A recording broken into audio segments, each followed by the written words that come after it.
Assalamualaikum warahmatullahi wabarakatuh.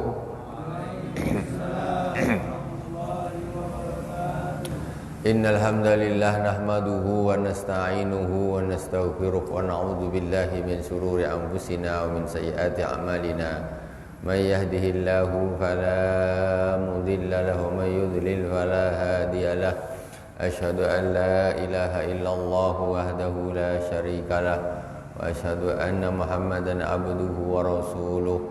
Allahumma salli ala sayyidina Muhammadin tibbil qulubi wa dawaiha wa afiyatil abdani wa shifaiha wa nuril absari wa diyaiha wa ala alihi wa sahbihi wa sallim. Amma ba'd. Ila hadratin Nabil Mustafa Muhammadin sallallahu alaihi wasallam wa jami'i ikhwani min al-anbiya wal mursalin wal awliya was syuhada was salihin wa jami'i ammatir rasyidin wa jami' awliya'illahi ta'ala wa jami' a'immatir rasyidin wa jami' awliya'illahi ta'ala fi masyariqil ardi wa magharibiha fi barriha wa bahri aina makan khususan sultanul awliya Syaikhul Qadir Jilani wa Syaikhul Naqsabandi wa Syaikhul Hasan Asyhadili wa Syaikhul Abbas Ad-Dijani wa Syekh Ibrahim Ad-Dazuka Samad Ar-Rifai wa Syaikhul Al-Abadi wa Abu Yasin Muhammad bin Alwi Al-Malik Al-Hasani Abu Yasin Ahmad bin Said Muhammad bin Alwi Al-Malik Al-Hasani wa khususan ila Imam Muhammad bin Muhammad Al-Ghazali Hamadanallahu bimadadihim wa fada alaina min barakatihim anwarihim wa ulumihim fid dini wa dunya wal akhirati bisirril Fatihah. A'udzu billahi minas syaitonir rajim. Bismillahirrahmanirrahim. Alhamdulillahi rabbil alamin. Arrahmanir rahim. Maliki yaumiddin. Iyyaka na'budu wa iyyaka nasta'in. Ihdinas siratal mustaqim. Siratal ladzina an'amta 'alaihim ghairil maghdubi 'alaihim waladdallin. Amin. Bismillahirrahmanirrahim. Qala al-Imam Muhammad bin Muhammad Al-Ghazali fi kitabih Al-Arba'in fi Usuluddin. Al-aslu as-sabi fi talabil halal. Pokok pembahasan pokok agama yang ke-7 yaitu membahas tentang fi talabil halal. Di dalam pembahasan mencari rezeki yang halal, cari makan yang halal, penting luar biasa. Ini termasuk pokoknya agama. Pokoknya agama. Mau rajin sholat kayak apa kalau makanannya haram, maka sholatnya tidak diterima oleh Allah Subhanahu wa taala. Penting luar biasa. Padahal urusannya cuma apa? Makan, ambil piring, ambil nasi, ambil lauk, makan. Tapi itu berpengaruh bagi semua ibadah kita. Pengaruh semua. Orang yang tidak memperhatikan apa yang dia makan, maka ketika halal, haram dan subhat itu ikut dimakan, maka sesungguhnya ibadahnya tidak akan diterima oleh Allah Subhanahu wa taala. Rugi. Makanya hati-hati hidup di dunia ini, carilah makan yang halalan thayyiban. Qala Allah Subhanahu wa ta'ala kulu minat thayyibati wa'malu shalihan. Makanlah kalian dari yang halal-halal, wa'malu shalihan, dan beramal solehlah. Di Al-Quran pertama disuruh apa? Kulu minat thayyibat. Makanlah yang bagus-bagus, yang halal-halal. Wa'malu sholiha, baru dan beramal soleh lah. Kalau makannya belum bagus, halal haram diembat, amal soleh model apa? Orang sholat makannya haram tak diterima. Orang puasa makannya haram tak diterima puasanya. Orang sedekah dari yang haram pun tak diterima oleh Allah Subhanahu wa taala. Orang haji pakai duit haram pun hajinya tidak diterima oleh Allah Subhanahu wa taala. Enggak ada yang diterima. Padahal urusannya apa? Nasi saja. Beli nasi di supermarket tapi duitnya dari duit haram. Habis ibadahnya, semuanya habis ibadahnya. Makanya jangan asal duit itu warna merah, warna biru, membat aja. Hati-hati, sia-sia ibadah. Hati-hati. Orang makan haram itu bukan urusannya hanya sekedar dosa tak boleh, haram. Bukan hanya itu urusannya, tetapi ibadahnya terancam sia-sia semuanya. Apa tak saya penat sholat, penat puasa, ya semuanya ibadah dilakukan ternyata nol, tidak diterima oleh Allah Subhanahu wa taala. Wal haramu khabithun wa laysa bithayyib. Perkara yang haram itu khabith. Khabith itu jelek. Wa laysa bithayyib, bukan perkara yang bagus. Makanya kulu minat thayyibat. Makan yang bagus-bagus, maksudnya yang halal-halal. Yang haram itu mesti tak bagus. Faqad qarana azza wa jalla aklu thayyibat bil ibadah. Allah Subhanahu wa taala telah membarengkan antara makan halal, makan yang bagus dengan ibadah. Kulu minat thayyibat wa malu sholihah. Disejajarkan sama Allah Subhanahu wa taala. Begitu pentingnya makan dari perkara halal. Aduh, ngeri. Hati-hatilah, hidup di dunia ini tak lama. Makan yang halal-halal, yang bagus-bagus. Insya Allah tak perlu makan haram, tak perlu makan subhat. Itu kita dah hidup. Itu dah hidup. Orang kenapa haram subhat dia membuat rakus? Itu saja. Rakus, yang penting aku punya duit banyak, aku jadi orang kaya. Akhirnya haram subhat pun diembat. Itu karena rakus terhadap harta, rakus terhadap dunia. Kalau orang gak rakus, ngapain yang haram-haram? Yang halal aja udah kenyang. Ngapain makan yang subhat-subhat? Yang halal aja udah cukup dah. Cukup.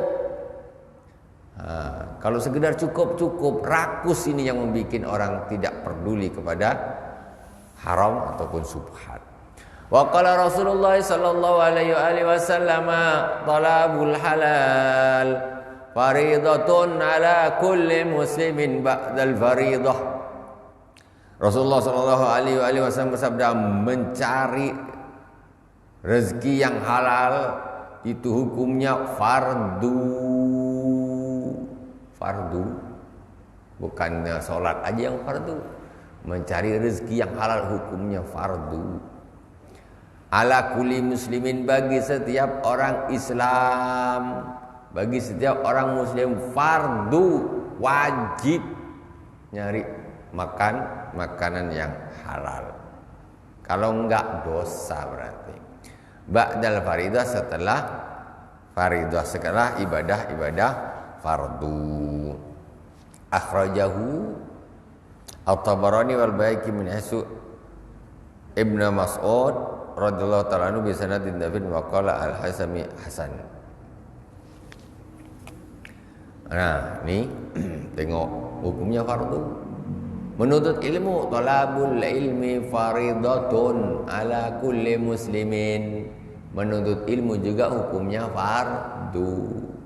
Bukan cuman sholat maghrib aja fardu, isya, subuh, duhur, asar. Bukan itu saja. Menuntut ilmu, ngaji begini ini juga wajib.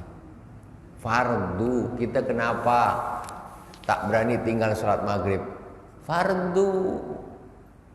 Kenapa kalau tak sholat maghrib berarti dosa toh? Sedangkan menuntut ilmu itu juga hukumnya fardu. Kalau tidak nuntut ilmu berarti dosa, wajib. Kemudian ditambah satu lagi, thalabul halal, cari rezeki yang halal, fardu. Kalau nak bagus ibadahnya, nak bagus hatinya, nak bagus akhlaknya, yang dimakan harus sesuatu yang bagus. Karena sesuatu yang haram dia akan menjadi darah. Darah itu akan berputar sampai di otak, sampai di mana. maka otaknya ini kalau yang dimakan sudah haram, otaknya akan haram. Suka dengan yang haram, pikirannya jelek, hatinya, darah yang masuk ke dalam pun darah haram, paru-paru haram, semuanya haram. Jadi hatinya pun menjadi gelap, susah, keras, ya, susah. Kalau nak jadi orang bagus, orang soleh, tidak boleh ditawar. Makan harus barang yang halal, nggak boleh ditawar. Nggak ada ceritanya orang suka barang haram jadi orang soleh, itu nggak ada ceritanya. Karena ibadahnya semua hancur semuanya, nggak macam mana mau jadi orang soleh. Allah Subhanahu Wa Taala sudah menyuruh makan dulu yang halal kamu, baru beramal soleh. Hati-hati. Bukan sembarangan urusan makan ini. Wa qala sallallahu alaihi wa alihi wasallam, man akala al-halal 40 yawman nawwarallahu qalbah wa ajrayana bi al-hikmati min qalbihi ala lisanih. Rasulullah sallallahu alaihi wa alihi wasallam bersabda, ini hadis untuk fadilatul amal.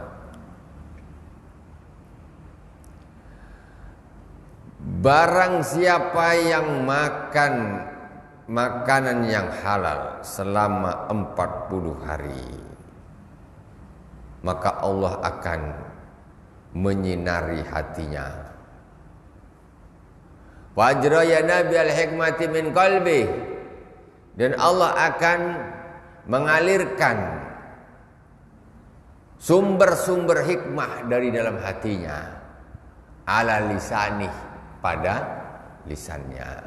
Orang kalau makannya yang halal, bagus, ini dari dalam hatinya Allah akan mengeluarkan sumber-sumber hikmah, kemudian dikeluarkan melalui lisannya, ngomongnya bagus. Kalau orang makannya dah haram-haram, tengok omongannya, nggak bagus. Yakin ngomongnya nggak bagus. Tanda kalau orang dah ngomongnya tak bagus, tengok dia makan apa itu. Dan gitu aja tengok.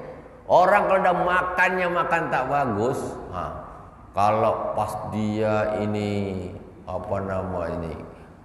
marah-marah, kebun binatang keluar semua, terutama yang hidungnya besar, itu keluar tuh macam itu. Tengok pemakan apa, itu tandanya orang itu suka makan haram. Hati-hati, karena orang yang makannya halal, thayyiban, itu mesti lisannya ngomongnya bagus, hatinya bagus. 40 hari bisa betul-betul. Kita belajarlah. Aku bismillahirrahmanirrahim, aku nak jaga betul apa yang masuk di dalam perut ini, harus halal. Hidup sementara. Sayyidina Abu Bakar As-Siddiq radhiyallahu taala anhu, saya sering menceritakan, pada suatu hari diberi segelas susu oleh hamba sahayanya. Dikasih segelas susu sama Sayyidina Abu Bakar. Namanya dikasih susu, pas lagi kepengin minum, ya diminum. Bismillahirrahmanirrahim.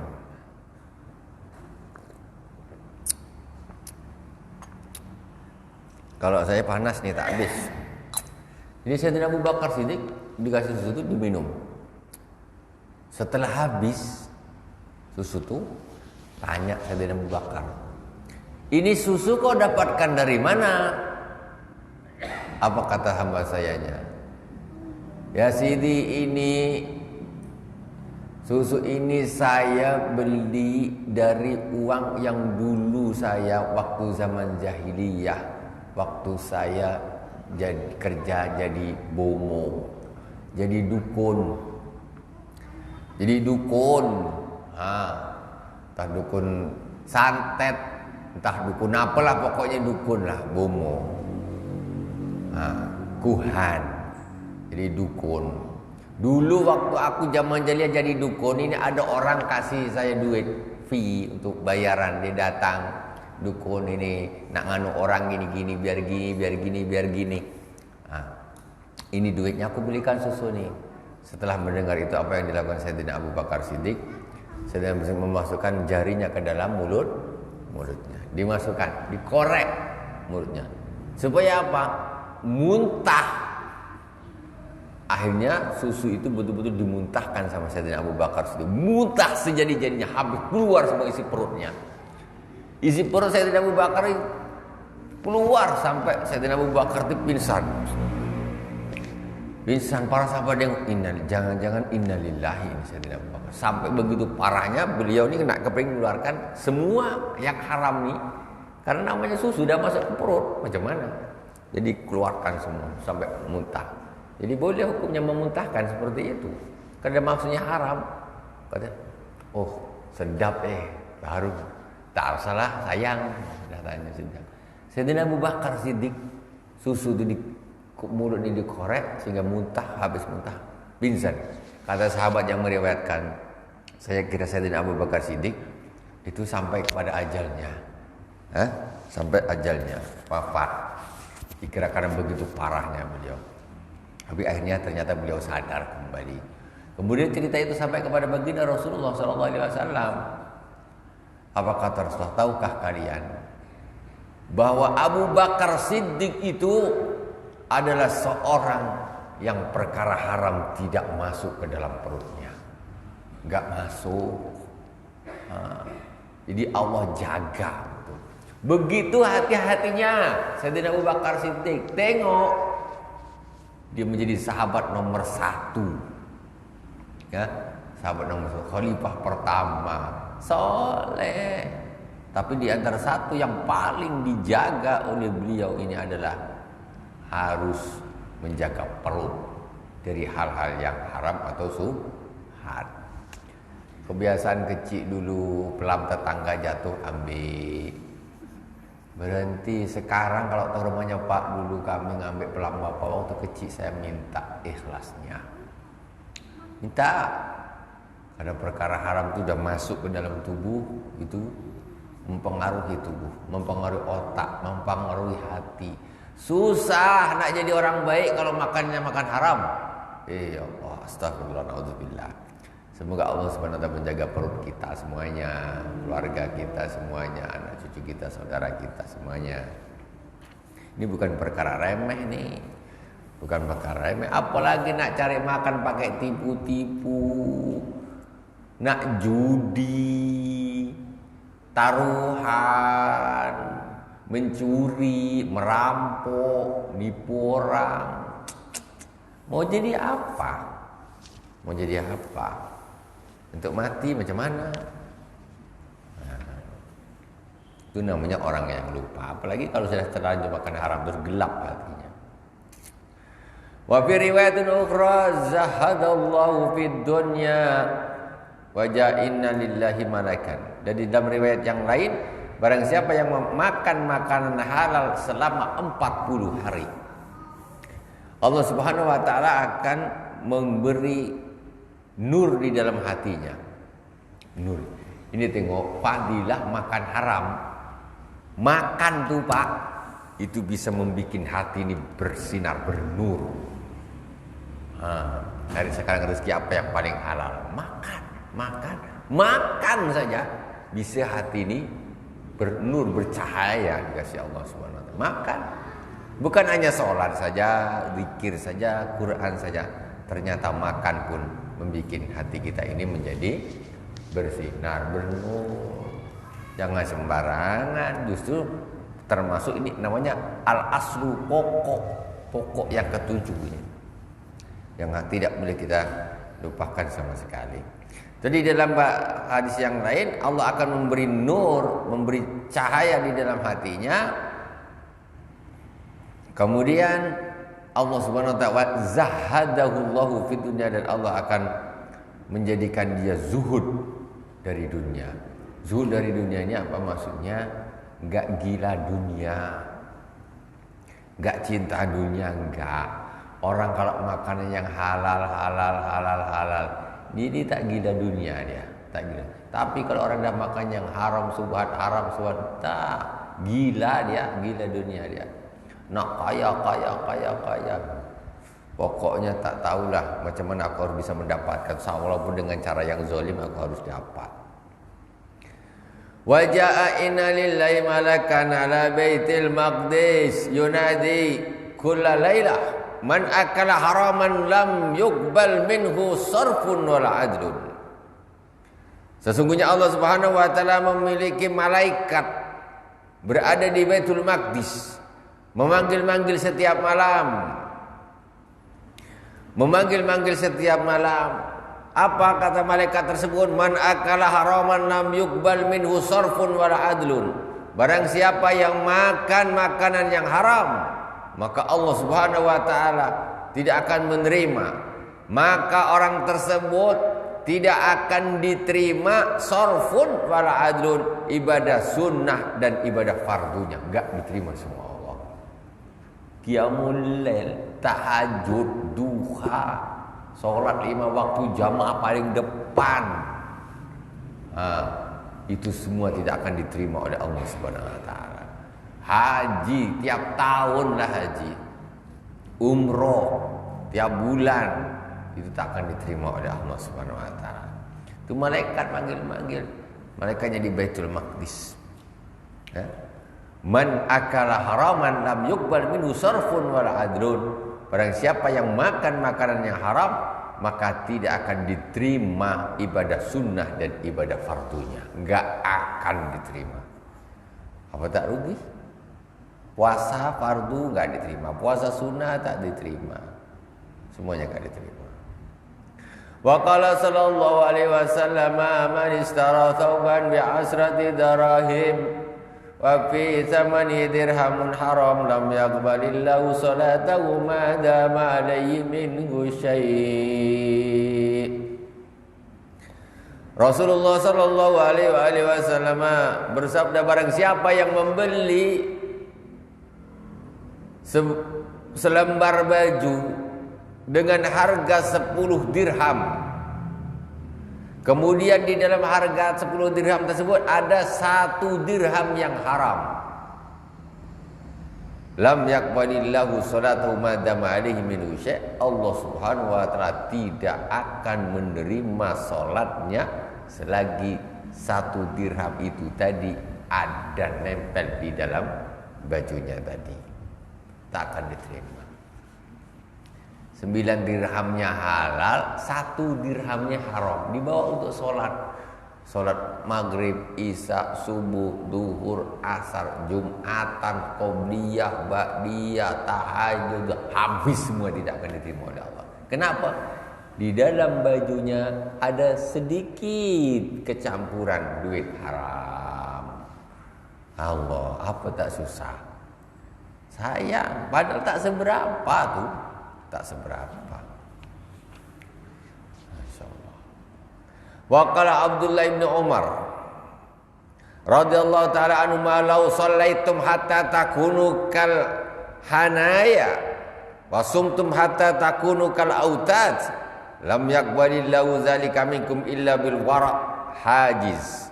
Wa qala ibadah ma akil haram kabunyan ala sarqain.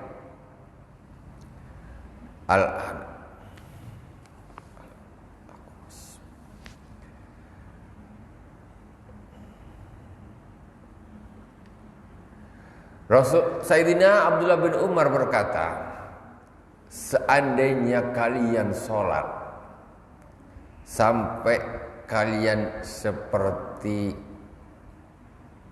hanaya, ya ini al-akwas, apa ini, busur panah.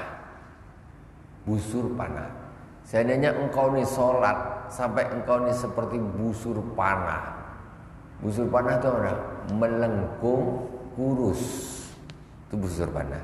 Mana ada busur panah gemuk? Tak ada. Mesti dia kurus dan melengkung busur panah. Ininya busur.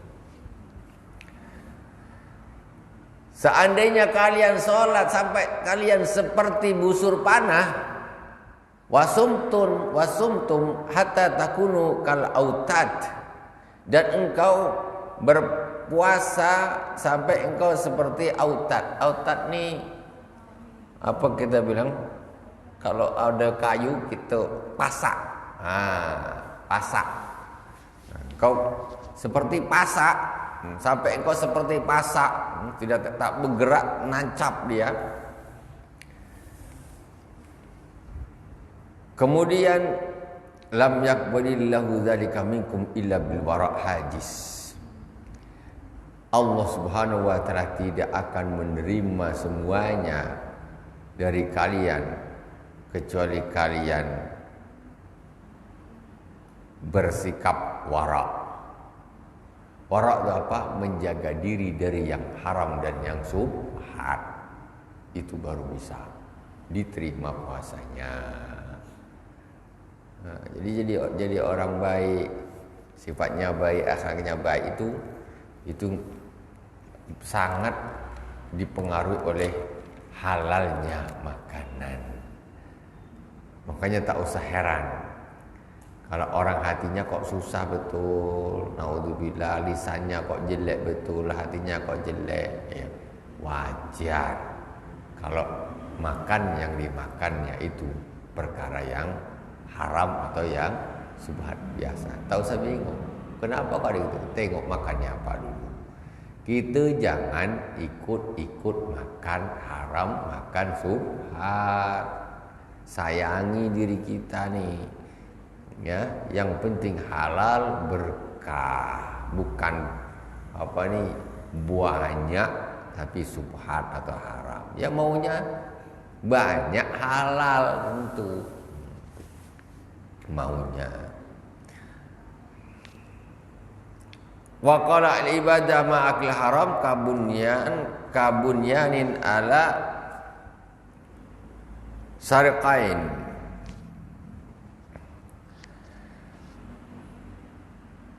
Kata Sayyidina Abdullah bin Umar, ibadah tetapi makannya makan yang haram itu seperti membangun satu bangunan di atas tumpukan sampah.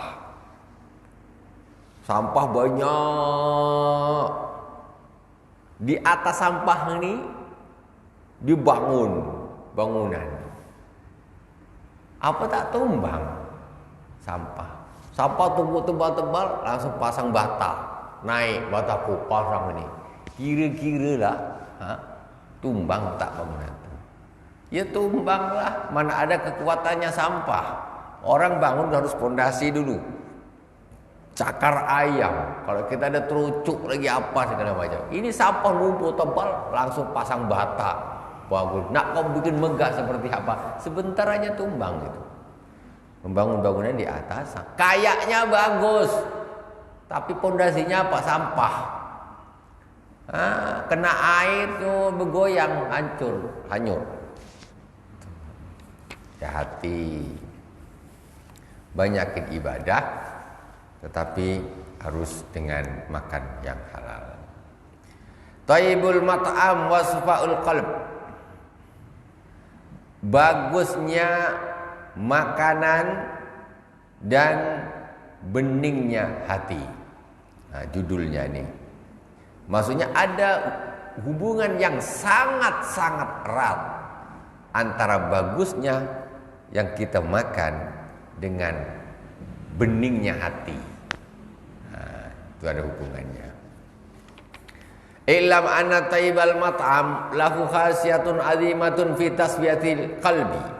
Ketahuilah bahwa sesungguhnya bagusnya makanan, halalnya makanan itu mempunyai satu khasiat yang sangat agung di dalam membersihkan hati. Wa tanwirihi dan menyinari hati. Wa ta'kid istidadihi liqabuli anwaril ma'rifah dan mengukuhkan persiapan hati untuk menerima nur-nur kemakrifatan dari Allah Subhanahu wa taala. Lah orang makannya haram, mana bisa dapat nur dari Allah, nurnya Rasulullah, nurnya Al-Quran, mana nak dapat kalau hatinya yang dimakan itu adalah makanan yang haram, tak bisa. Nah, jadi maka marilah kita sama-sama berusaha untuk mencari rezeki makanan yang akan masuk dalam tubuh kita semuanya, dan apa yang kita pakai itu sehalal-halalnya, ya. Kita usaha dengan usaha dan tawakal kepada Allah Subhanahu wa taala. Wa fihi sirrun la yahtamilu hadzal kitab dzikruh, kata Imam Al-Ghazali. Di dalam makan makanan halal itu ada satu rahasia yang kitab ini tidak bisa untuk menerangkannya, saking banyaknya faidah orang makan halal itu. Kitab ini tidak bisa menampung faidahnya makan halal itu, saking banyaknya faidahnya makan halal. Walakin yang bagi anta fahama anna darajatil wara arbaatun. Nah, sekarang kita masuk. Al-Imam Al-Ghazali sekarang menunjukkan kepada kita bahwa sesungguhnya wara itu ada 4 derajat, enggak sama. Ada 4 derajat wara. Wara itu tadi asalnya menjaga diri dari hal-hal yang tidak bagus, hal-hal yang tidak baik, itu namanya wara. Ad-darajatul ula hiya allati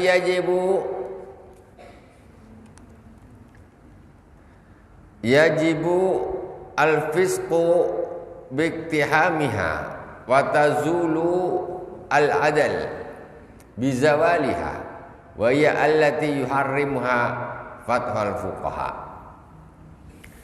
Yang pertama, derajat wara yang pertama yaitu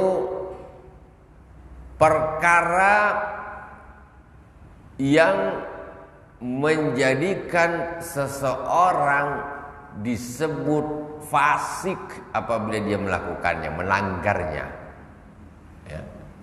Jadi derajat wara pertama ini yaitu sesuatu yang harus dihindari, yang harus ditinggalkan, yang apabila ia dilakukan maka pelakunya akan menjadi seorang fasik, disebut menjadi seorang fasik.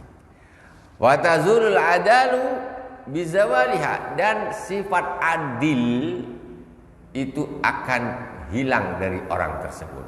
Ketika seorang melakukan hal ini maka dia sudah tidak disebut adil lagi. Dia juga sudah dikasih stempel ini orang fasik. Ini derajat apa tuh? Wahya allati yuharrimu fatwal fuqaha, yaitu perkara-perkara yang diharamkan berdasarkan fatwanya para fuqaha. Jadi apa yang secara hukum itu diharamkan oleh para fuqaha, ulama-ulama fuqaha, itu kok ditabrak. Orang kok minum bir itu fasik, nggak adil lagi dia, nggak bisa dipercaya, nggak bisa dijadikan saksi, nggak adil. Persaksiannya tidak diterima. Orang tukang mabuk. Jadi sifat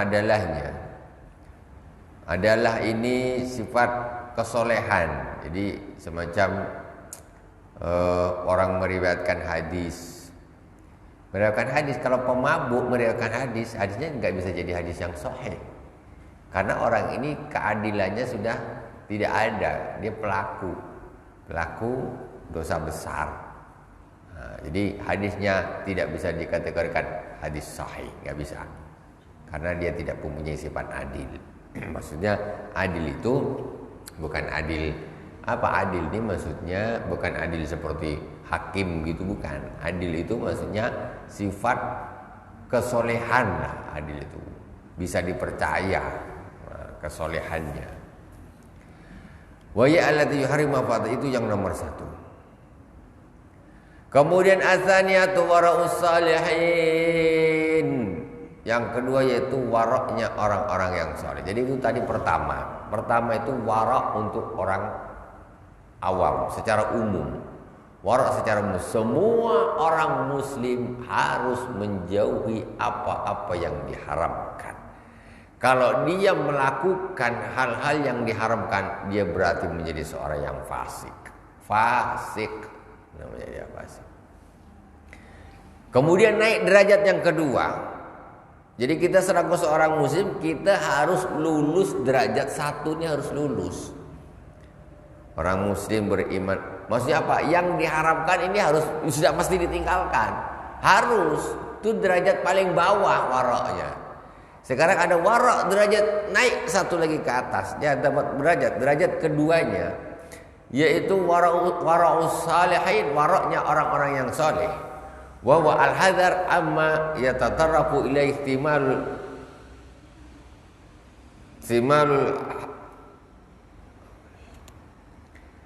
al-harim wa in afdal mufti bihilihi bina'an ala zahir wa huwa alladhi qala fi Rasulullah sallallahu alaihi wasallam da' ma yaribuka ila ma la yaribuk. Nih tengok, kedua ini namanya sifat wara'. Waroknya orang yang soleh, yaitu apa?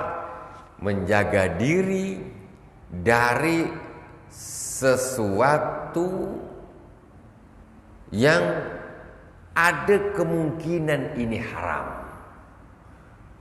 Walaupun ini ada ulama yang menfatwakan ini halal, tapi di dalam hati, masa halal ini?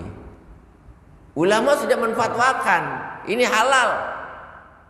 Ya semacam sekarang inilah. Halal ini. Tetapi di dalam hati, aku tak yakin lah. Macam ada, ini macam kayaknya mungkin haram lah ini. Wa in aftal mufti bikhilli bina'an ala zahir. Walaupun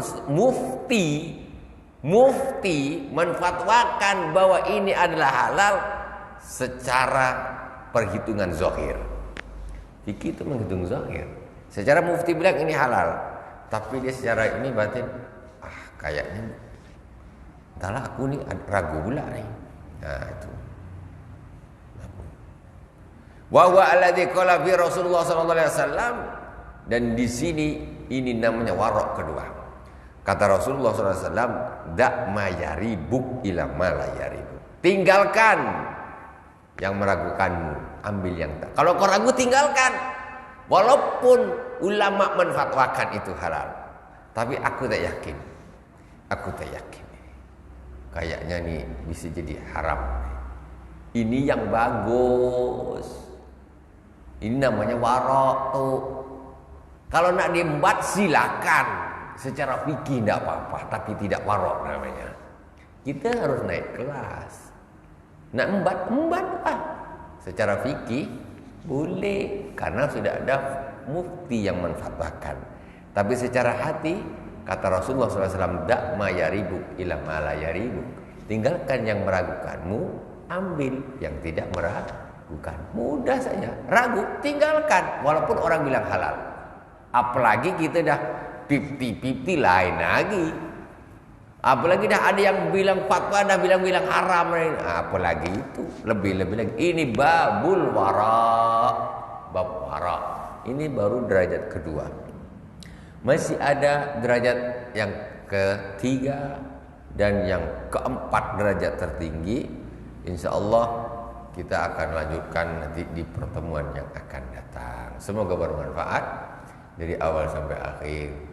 Semoga Allah Subhanahu wa taala menjadikan kita termasuk orang-orang yang wara, ya, orang yang bisa menjaga diri dari hal-hal yang subhat, yang haram, juga bisa menjaga keluarga kita semuanya. Subhanakallahumma wa bihamdik, asyhadu an la ilaha illa anta, astaghfiruka wa atubu ilaik. Wa sallallahu ala sayyidina Muhammadin wa ala alihi wa sahbihi wa baraka wa sallam. Walhamdulillahirabbil alamin. Wassalamu alaikum warahmatullahi wabarakatuh.